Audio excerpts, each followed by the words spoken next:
Today we are here with Jessica in her home. Jessica is a homeschool mom, and she has been homeschooling for a while. And we wanted to share some of her experience and ideas that she has for new homeschoolers who are just embarking on this wonderful adventure.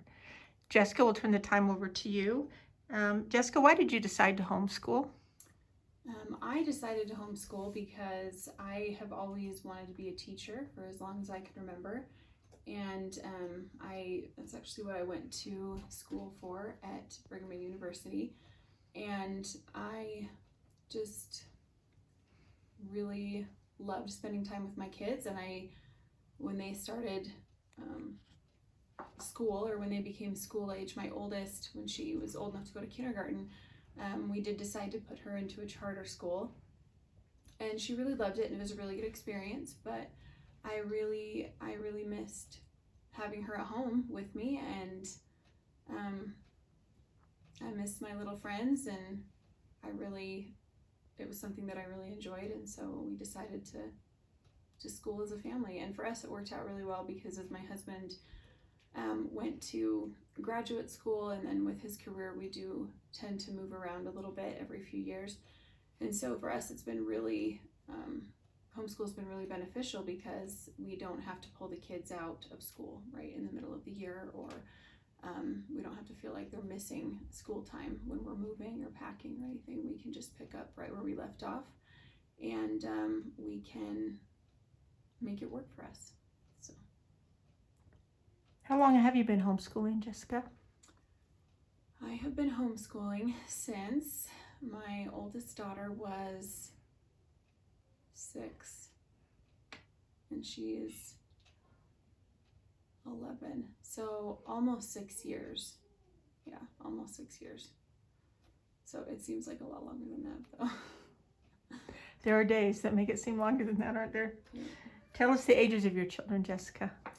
So my oldest is 11, and then I have a 9-year-old daughter, and then I have a 7-year-old son and a 5-year-old son. Do you have a homeschool philosophy or mission, family mission statement, Jessica? I don't really know that we do. I think that our school mission statement, if you will, is to be flexible. I don't know. I feel like and another reason why we've loved homeschooling so much is because several members of our family have had health problems, and I feel like it's also allowed us, if a family member needs to take some time off from schooling, then the children also aren't behind. We can do it in the summertime, and I think probably I don't know, if we really had a mission statement, it would probably just be to love learning and to learn to use everyday things in the learning process. Another thing that we really like to do as a family is go on road trips and travel. And so we've had the opportunity to we joke that our minivan has literally traveled coast to coast. It's been on the Pacific coast, on the West Coast, and on the East Coast in New York City. So when we were in Indiana for my husband's graduate program, we took a really neat 2-week trip to up to see Kirtland and some church history sites, and we got to see the Sacred Grove, and then we got to go to New York City and see Ellis Island and the Statue of Liberty, and we just learned. I mean, what better way to teach kids about American history than to actually go and see the places that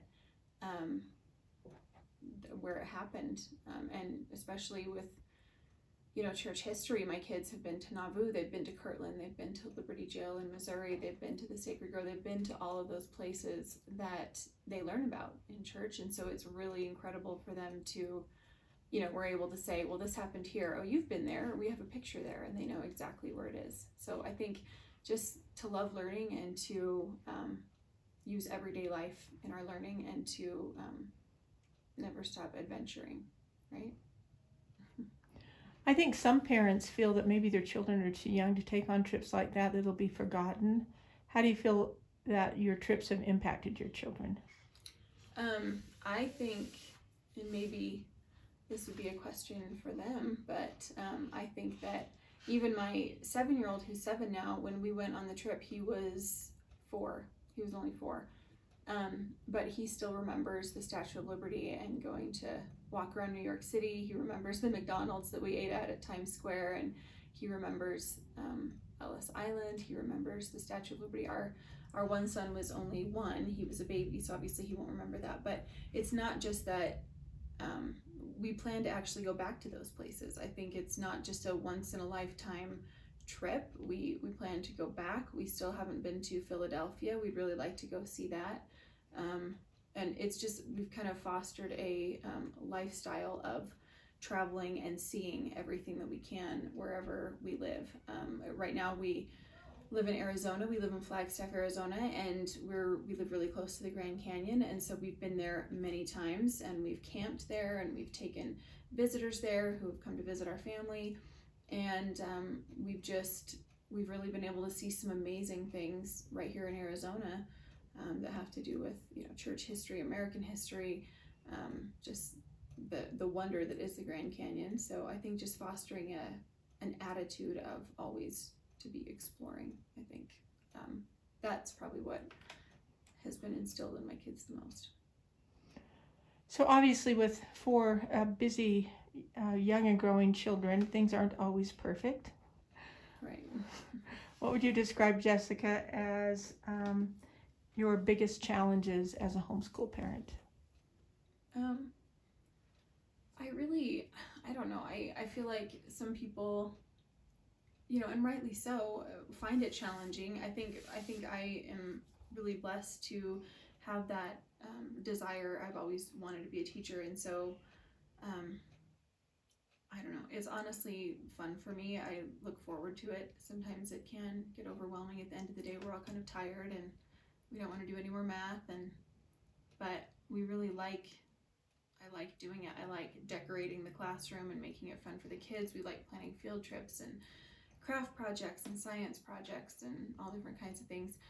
I mean, I do have struggles, but I think that I kind of think that sometimes we as parents not create the struggles, but in our need to, you know, have everything perfect or everything how we imagine it should be, like an ideal, we put more pressure on ourselves than we need to, and everyone's homeschool experience is different. And I think if you find something that's challenging,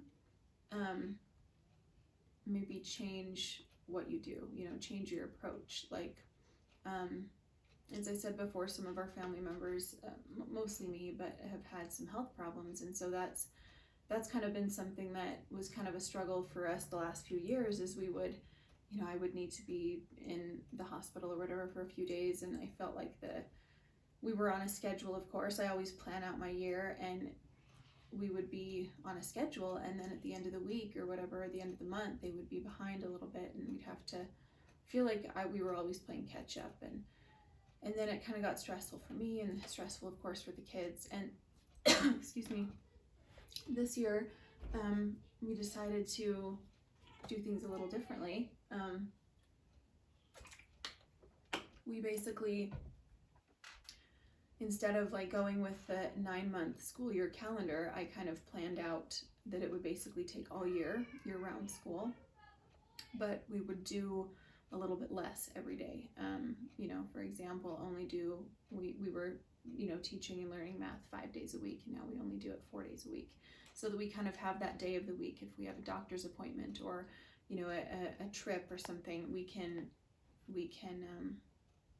be a little more forgiving with our schedule. So I think maybe the advice that I would have, so I feel like in the past that's been our schedule, or I mean our biggest struggle is just feeling like we have to sometimes play catch up.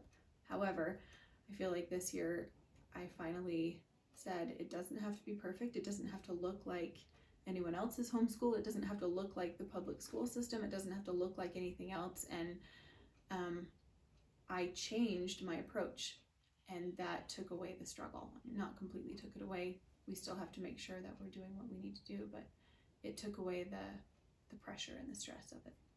Would you say you also possibly modified your expectations? Yeah, and I kind of think that's where the going 4 days a week instead of 5. Realistically, with my health problems, it would inevitably end up being a year-round school year anyway. But by planning that in advance, just being realistic and looking at at our family and saying, okay, this is what's real for us, this is reality, and so I'm gonna change how I plan for the year. It just, like I said, it took away that stress level. It took away a lot of the struggle. It just took away a lot of the struggle. So modifying expectations really alleviated a lot of stress, right, and frustration for you, right, probably for your children too. Right. Sometimes it's just the way we look at it. Yep. Describe some of your successes, Jess. Again, you'd probably have to ask my kids, but I think just, I don't know, in kindergarten, of course, my oldest daughter, started learning to read and learning basic math. And I think it's just, when I look at successes, I guess I would say just knowing that now she's 11 and she is a really skilled storyteller and she really loves to read, and she's doing, math that, I was doing in, junior high school or 5th grade. And just knowing that, that wasn't me, that obviously was her, but it was us as a team, like working together, and just looking back at, what she knew in kindergarten as to what she knows now. It's really fun to see that, that she's grown by so much. It's hard to see it every day, but then when you look back and remember what it was like, 5 years ago or whatever. And then my second daughter is a wonderful reader now, and she's doing so well. And then my 7-year-old is just taking off with math. He honestly is our family calculator. We just ask him a question and he just does it. And that's his talent, but at the same time, just seeing them progress over time, I think is any homeschool mom's biggest success, I think. What do you enjoy most, Jessica? What has been most enjoyable for you as a homeschool mom? Obviously, as the way you described it, you get to see the progress. You don't have to wait for parent-teacher conference or report cards. You know how they're doing every day. And obviously, that sounds like that's something you've enjoyed as well. What kinds of things do you enjoy most about homeschooling? I really enjoy, let's get the tangible things out of the way, but I really do like decorating the classroom. It's something I really, really like. I like having collections of books and, file folders in the filing cabinet. I really like putting together stuff like that. I like creating material. But I think as far as teaching my kids, the thing that I love the most about that is that I know them better than any teacher ever would. And I just think about, a teacher, and this is nothing against teachers in the public school or charter school systems or private schools. They do an amazing job because they have 30 plus kids sometimes, and they have to teach every one of them and make sure they don't fall behind and remember their names. And I don't know that I could do that. But with my kids, I know them better than any teacher ever would. And so I know their learning styles. I know their hopes and their dreams and what they struggle with. And I know how to reach them and how to talk to them and how to help them through their struggles. And I really, really love being able to guide them through the learning process, I guess. I see you have just such a wonderful homeschool room. It obviously organized in many ways. Do you feel like starting out homeschooling needs to be expensive? No. So everything that I have gathered, a lot of this a lot of the room that I have, purchased, and we really love the website teacherspayteachers.com. A lot of it we've purchased from there, and I've just created it myself. A lot of materials I've just created. Maybe everything that's in here now would be considered to be not expensive, but that's 6 years of accumulating. And adding things to our collection or just figuring out what works for us. But no, I mean, the first year we homeschooled, this actually used to be our kitchen table. And the first year we were in just a little 2-bedroom apartment, and my daughter she was 6 at the time in first grade when we started homeschooling, and it was just her, and then my second daughter was doing little preschool worksheets and stuff. But we sat at this table, and we had I think this little 3-drawer thing on a shelf in our kitchen, and that's all we had. We didn't have any posters, we didn't have anything like that, we didn't have a room. And like I said, we've moved, several times. So in our last 2 places that we've lived in Utah, and then Indiana for my husband's graduate program, and then in North Dakota for a job, and now we live in Arizona. But in North Dakota and Indiana, we again just had, we did end up putting up some posters and kind of turning our kitchen, basically we turned our kitchen into the schoolroom, and just put posters wherever we could find a place, and right by the fridge, and we just it became the everything room.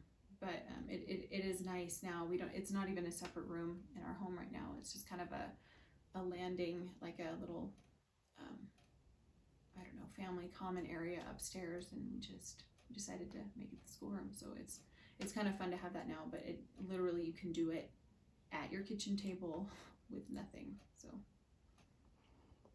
One last question, Jessica. Because of COVID and a lot of other reasons, safety in school, a lot of parents are having different reasons for wanting to or considering homeschooling their children. What advice would you give parents who are considering bringing their children home and educating them in their home? I would probably say that if you're able to financially, I realize some people need to work, and then even some families who do homeschool, they also have 2 working parents. Sometimes they work from home, and that's always an option. But I mean, if you're able to make it work, it really is so rewarding and so I